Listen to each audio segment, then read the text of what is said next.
Bismillahirrahmanirrahim. Assalamualaikum warahmatullahi wabarakatuh.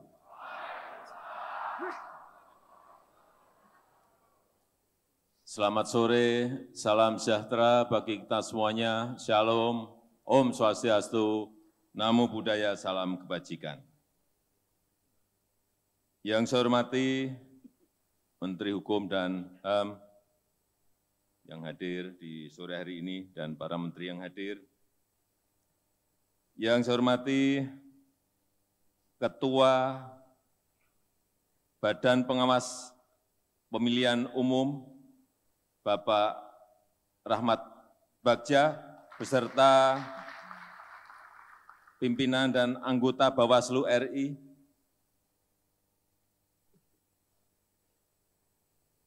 yang saya hormati Gubernur DKI Jakarta yang juga hadir sore hari ini,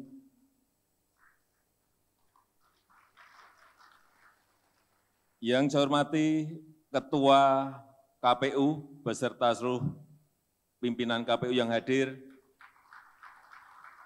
yang saya hormati Ketua DKPP beserta seluruh pimpinan DKPP yang hadir, yang saya hormati Ketua dan anggota Bawaslu Provinsi seluruh Indonesia, yang saya hormati Ketua dan anggota Bawaslu Kabupaten dan Kota, dari Sabang sampai Merauke, dari Miangas sampai Pulau Rote, yang saya hormati Ketua dan anggota Panwaslih Aceh, Bapak Ibu hadirin undangan yang berbahagia yang tidak bisa saya sebut satu persatu. Pengawasan pemilu menempati posisi yang sangat sentral untuk membangun pemilu yang berkualitas, untuk membuat hasil pemilu dipercaya oleh rakyat kita. Sebagaimana perintah undang-undang, kita harus mempersiapkan pemilihan serentak untuk presiden dan wakil presiden, DPR, DPD, DPRD, dan dilanjutkan pada pilkada serentak pada tahun yang sama. Pemilu dan pilkada 2024 ini akan menjadi pesta demokrasi terbesar dalam sejarah pemilu di Indonesia dan mungkin terbesar di dunia. Karena dilaksanakan serentak dalam tahun yang sama. Dibandingkan dalam pemilu-pemilu sebelumnya, ini akan menjadi pekerjaan yang sangat besar. Hati-hati mengenai ini. Dan mungkin juga yang terberat. Kita juga harus ingat hati-hati mengenai ini, yang melibatkan jumlah pemilih yang sangat besar, dengan rentang wilayah pemilihan yang luas, dan kondisi geografis kita yang sangat beragam. Tapi saya percaya dengan pengalaman yang kita miliki dalam penyelenggaraan pemilu-pemilu sebelumnya, kita memiliki, saya merasa, kita memiliki bekal yang sangat cukup untuk mempersiapkan pemilu ke depan yang jauh lebih berkualitas. Kualitas pemilihan umum merupakan fondasi politik yang penting di dalam kita bernegara dan berpemerintahan. Untuk itu, pengawasan pemilu, peran Bawaslu menempati posisi yang sangat sentral. Untuk menjaga integritas pemilu, pengawasan harus dilakukan di semua tahapan pemilu. Seluruh prosesnya harus diawasi dengan sangat cermat, ditangani dengan sangat hati-hati untuk mewujudkan, sekali lagi, pemilu yang berkualitas. Saya ingin mengingatkan bahwa dalam proses demokrasi, kepercayaan adalah kunci. Kepercayaan adalah kunci. penyelenggaraan pemilu yang terpercaya akan membuahkan sebuah legitimasi yang kuat. Ibarat pertandingan bola, semua akan menerima dan mengakui hasil pertandingan jika prosesnya dilakukan secara adil dan berintegritas. Ini misalnya soal daftar pemilih tetap DPT.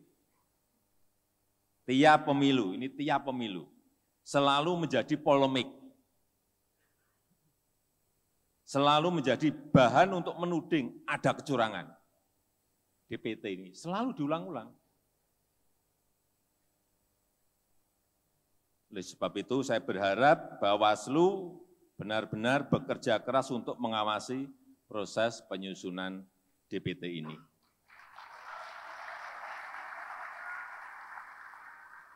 Kalau ada yang menghambat, apalagi dari pihak pemerintah yang tidak kooperatif, nanti Pak Rahmat Bagja laporkan ke saya.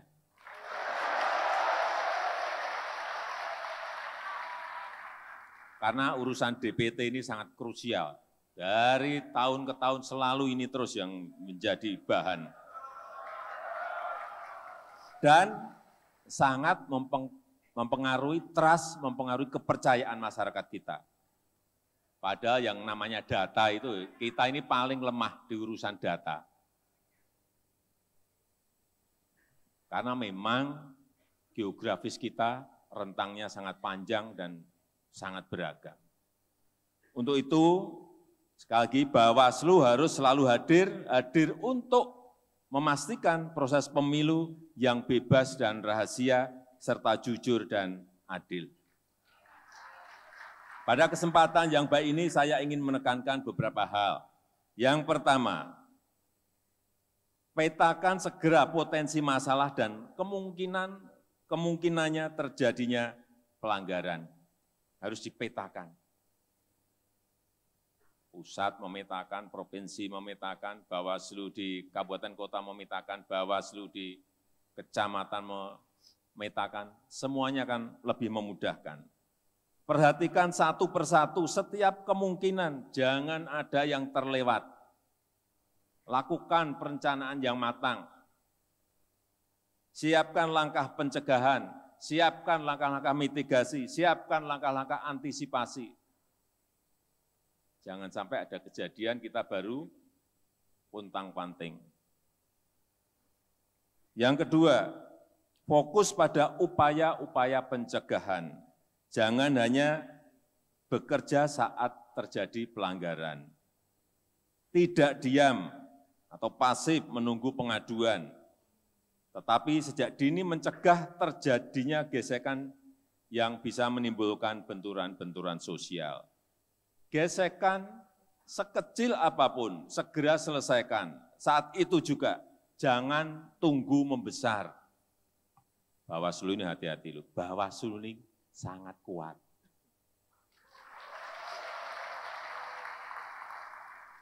Sangat ditakuti. Tapi Bapak Ibu Saudara tidak merasakan. Bahwa Bapak Ibu itu disegani, ditakuti. Karena saya pernah dipanggil Bawaslu Jakarta.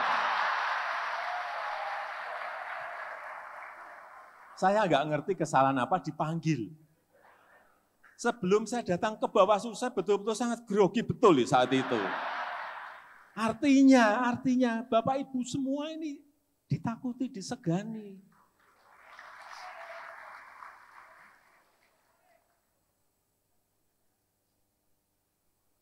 Peserta pemilu siapapun lah, capres, cawapres, atau cagup, cawagup semuanya.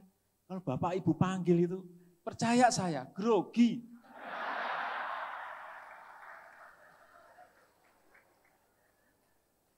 Apalagi diberitahu, ini peringatan terakhir Pak Cagup, ini peringatan terakhir Pak Capres, ngeri semuanya. Karena saya pernah merasakan. Saya ngomong ini karena saya pernah merasakan dipanggil dan saya takut betul saat itu. Dan saya berharap Bawaslu tidak hanya berhenti pada level pengawasan teknis pelaksanaan tahapan pemilu. Tidak hanya berhenti di situ. Bawaslu juga harus punya indeks kerawanan pemilu. Ini bagus dan jangan berhenti hanya sampai di situ. Saya senang tadi Pak Rahmat Bagja menyampaikan, Pak Ketua Bawaslu, bahwa akan ada pengawasan media sosial. Ada polisi cybernya di situ. Karena memang problemnya sering dimulai dari medsos. Ngipas-ngipasi dimulai dari situ. Nanti lapangannya akan menjadi ramai dan panas karena kipasan dari medsos. Oleh sebab itu saya setuju sekali tadi Pak Ketua Bawaslu menyampaikan itu. Ya, di dalam dunia nyata nggak ada apa-apa. Ini dari mana kok ribut isunya? Medsos pasti, udah nggak ada yang lain. Dan salah satu faktor kerawanan di pemilu-pemilu, di pilkada-pilkada itu adalah soal politik identitas, politik sara dan hoax. Ini hati-hati mengenai ini. Hati-hati, kita ini beragam, agama, suku, ras, beragam. Hati-hati kalau ada percikan kecil mengenai ini, segera diperingatkan. Nggak usah ragu-ragu, segera peringatkan. Panggil, pasti grogi.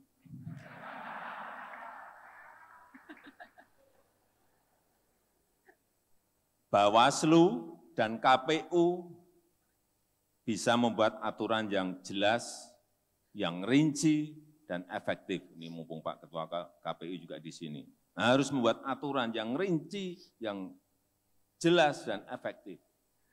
Aturannya jangan banyak tafsir. Yang apa sih? Buat aturan yang gamblang, yang jelas. Sehingga kalau memberikan peringatan juga jelas, kamu salah karena ini. Jangan ditafsir yang aneh-aneh.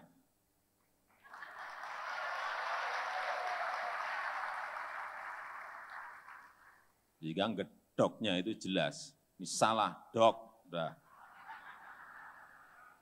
Sekali lagi kita tidak bisa bersantai-santai dengan politik identitas, politisasi agama, politik sara. Jangan berikan ruang apapun kepada ini. Ini sangat berbahaya sekali. Ini bisa menjadi peluang pihak lain untuk memecah belah keutuhan negara kita, keutuhan kita sebagai sebuah bangsa. Yang ketiga, bekerja cepat, responsif, dan selalu berada dalam koridor hukum. Pegangannya memang koridor hukum. Merespon dan menyelesaikan pengaduan dengan cepat, menindak dan menyelesaikan berbagai pelanggaran dengan tegas. Tidak usah ragu-ragu, tidak boleh ragu. Pegang teguh integritas dan sekali lagi lakukan secara adil dan tidak memihak. Bawaslu harus tegas dalam menegakkan aturan, tidak boleh ragu, sekali lagi tidak boleh ragu. Tapi juga jangan sampai Bawaslu malah menjadi badan pembuat was-was pemilu.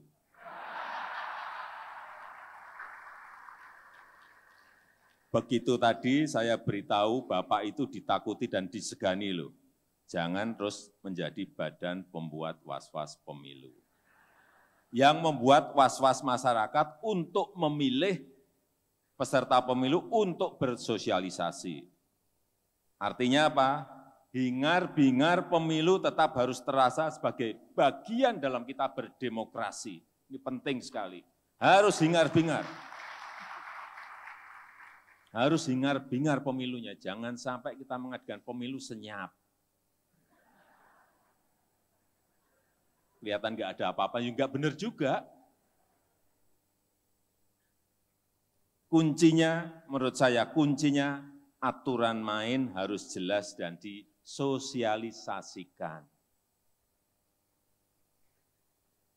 Kalau Kalau ada aturan main, disosialisasikan. Jangan sampai yang dipanggil, dia bisa mengelak. Saya belum tahu, Pak. Saya nggak ngerti, belum ada sosialisasi. Yang keempat, libatkan partisipasi masyarakat seluas-luasnya. Gencarkan pendidikan politik, literasi, dan partisipasi masyarakat untuk menjaga pemilu yang berintegritas, pemilu yang berkualitas. Partisipasi masyarakat ini akan mempermudah tugas Bawaslu. Penting ini. Partisipasi masyarakat ini salah satunya penting dalam mengatasi praktek politik uang. Ini hati-hati, ini banyak kejadian mengenai ini. Dan politik uang itu sudah menjadi penyakit di setiap pemilu, pasti ada. Kalau ada yang bilang nggak ada, Pak, sudah nggak ada. Saya tiap hari di lapangan. Saya pernah ikut pilkada, pilihan wali kota 2 kali, pernah ikut pilihan gubernur 2 kali karena 2 ronde, pilihan presiden 2 kali. Jadi kalau ada yang membantah tidak ada, saya akan sampaikan apa adanya, ada. Itu tugas Bawaslu. Aturannya sudah diperketat, tetapi prakteknya tetap banyak.